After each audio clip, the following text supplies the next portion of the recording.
YouTube family, what's up, man? It's your boy CJ. Coming back. It's what is this? This is April, getting towards the end of April, and it's about time to feed your centipede for the first time this year. So I wanted to give you a quick video of what I'm putting down right now, how much I'm putting down, and why I'm using this particular product. And I want to kind of make these videos a little shorter for you, so we're going to jump right in. So this is the Lesco 1648. Of course, that's 16% nitrogen, 4% phosphorus, and 8% potassium. Let's try to, yep. One important thing to look at on here, let's see, 8% of this is slowly available urea from polymer coated urea.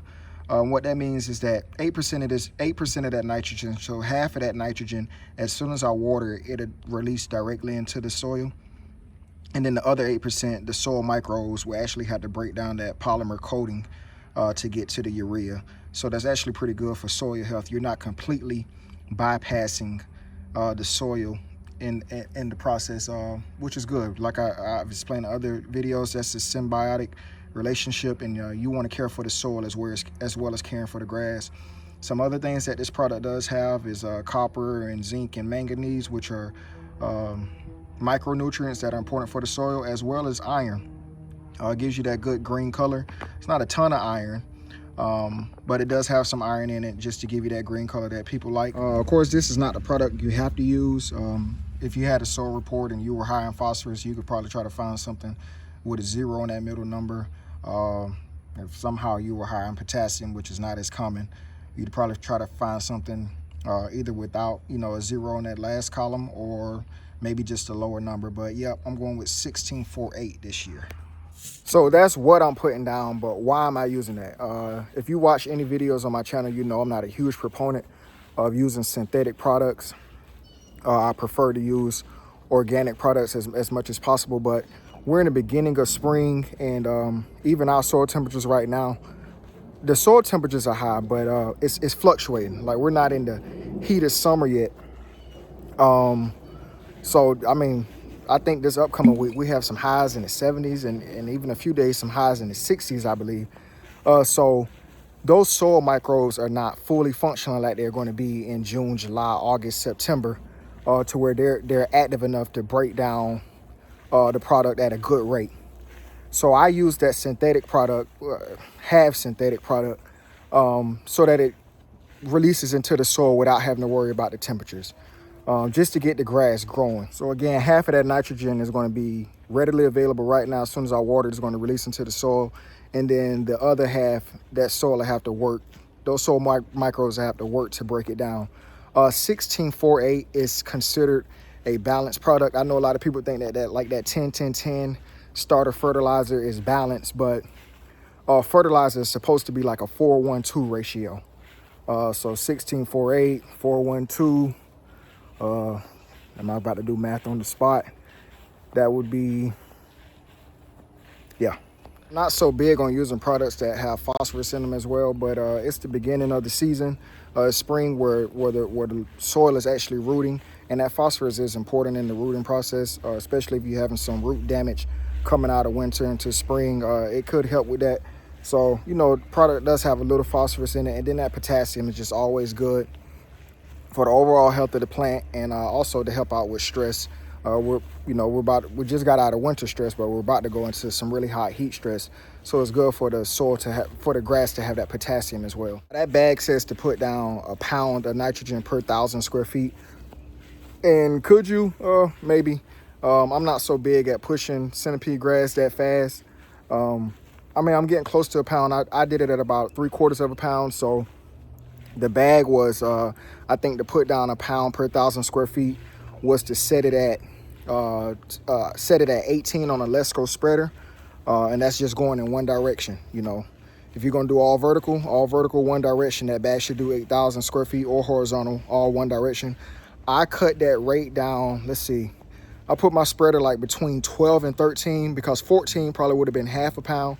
So I came down a little lower, about 12 or 13. And then I went vertical and horizontal. So I did 2 passes, and that was putting about around 3/4 of a pound. So instead of getting 8,000 square feet out of the bag, I was getting like 10, 5, 11,000 square feet out of the bag. And again, I did that because centipede grass it's a slow growing grass. It's called the lazy man's grass. It doesn't like to be pushed hard. And if you're getting like a lot of top growth out of your centipede grass, you're having to cut it very often because it's just growing so fast and it's super green. That's not the best for the grass. And anytime I see that with a customer, I almost just want to pull over. Not even a customer. Anytime I'm riding around and I see that, I kind of just almost want to pull over and tell them to look up centipede decline, because there's a good chance that if they keep pushing that, especially if they do it multiple times a year, that they're going to end up in that situation. And if that's something that you've done, you may want to look up centipede decline, because it's a real thing. And if you're pushing that centipede hard, trying to grow it like it's Bermuda grass or something, it's a good chance that you're going to run into that. So yeah, we're putting down 3/4 pound right now. I reckon you can even just put down 1/2 pound if you wanted to. And that's going to set us up to later in the year where we can put down 1/2 pound twice more. That'll end us up with about 1 3/4 pounds for the year.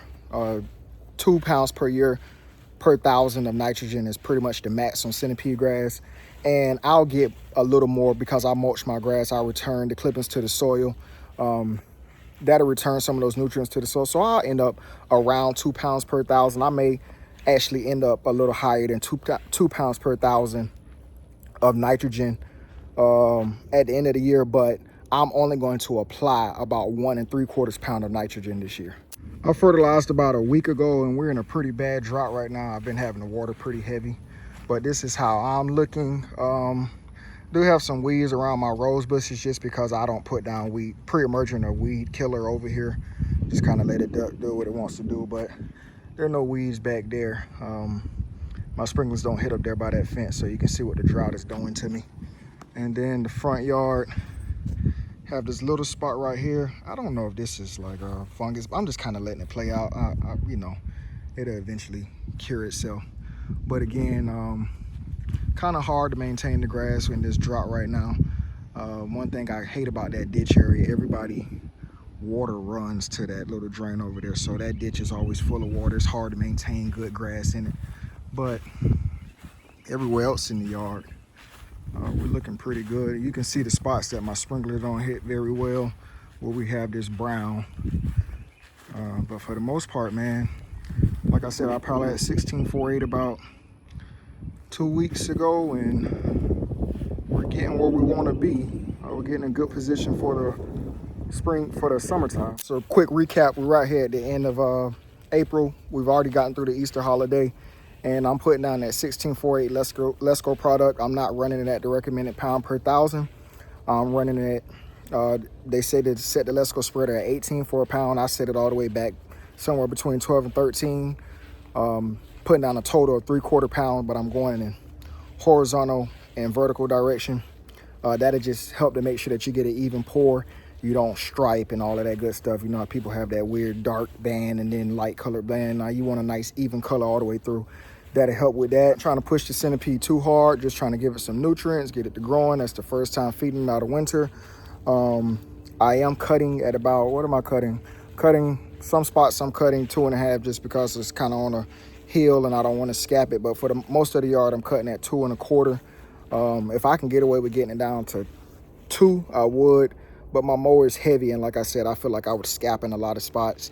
So I'm cutting at 2 1/4. But if you have a push mower, I'd probably try to get that thing, especially if it was on a flat surface. My yard is on the hill, but if I was on a flat surface with a push mower, I'd probably try to get it down to 2 pounds. I have a mulch kit on my mower, so I'll mulch, I return the nutrients to the soil. I definitely encourage that, you know, if I can, if you can. But I think I hit everything I pretty much want to hit in this video. Hope I got you out of here a little quicker than I usually do.